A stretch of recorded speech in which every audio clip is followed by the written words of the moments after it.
like, this is stupid. Yeah, there's a lot of that. So I started, and then my first business classes I took, I failed too. And that's when I found out I really had this issue. And when I got diagnosed with my TBI, they were like, you probably won't be able to learn new technical skills. You're going to be back. There's just all these things that you don't say now to people with brain injuries, but they didn't know in 2007. And so I was, if zero was taking my life, I was at like a 9. Like my faith in God was legitimately the only thing keeping me above water. It was the only thing keeping me for air. And I started thinking back, and I was like, you know what? I guarded the president of the United States. I have a above top secret clearance. That's what Yankee White means. I was a president's Yankee White category 1. I was in Yankee White category 2 because I had a loaded gun next to the president. There's a photo of me and George Bush that I have in my house. That's like I'm in my flight suit with my pistol next to me. So like you had to have a pretty high clearance to be able to do that. Yeah, I would imagine. And so I was like, I did that. What if I don't need a business degree, a criminal justice degree? The one thing I remember from when I did my TAPS and separation class was I just need a degree. I just could get any degree I want. So I said, you know what? I'll get the easiest degree I know, art. I'll be around these kids who are anxious for other reasons. I don't have to talk to them. They don't want to talk to me. I had a full stereotypical art kids are weird.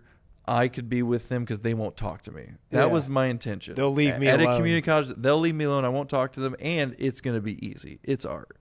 So I was like, you know what? I'm tired of failing these classes. If I get a degree in art, I'm going to apply for FBI or CIA, something more high speed, because I didn't just want to go, because I knew I could probably go to the FBI or CIA without a degree, but I couldn't be an agent, like a field agent without a degree. So my intention, art degree, FBI, CIA, something cool.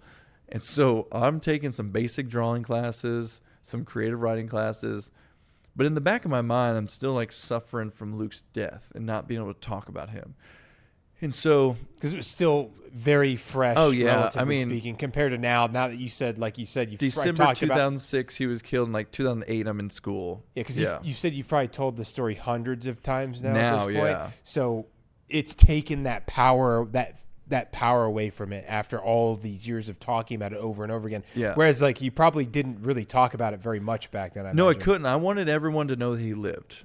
That was I wanted to talk about him as a person because I never wanted him to truly die. You die twice in your life, the moment you're gone and the moment the last person speaks your name. Yeah. And so I was like, I want Luke to live forever.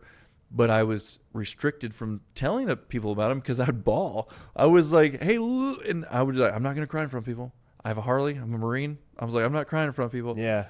So my brain was conflicting on how do I tell his story without actually telling his story.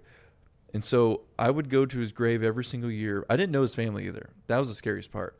I remember looking up in the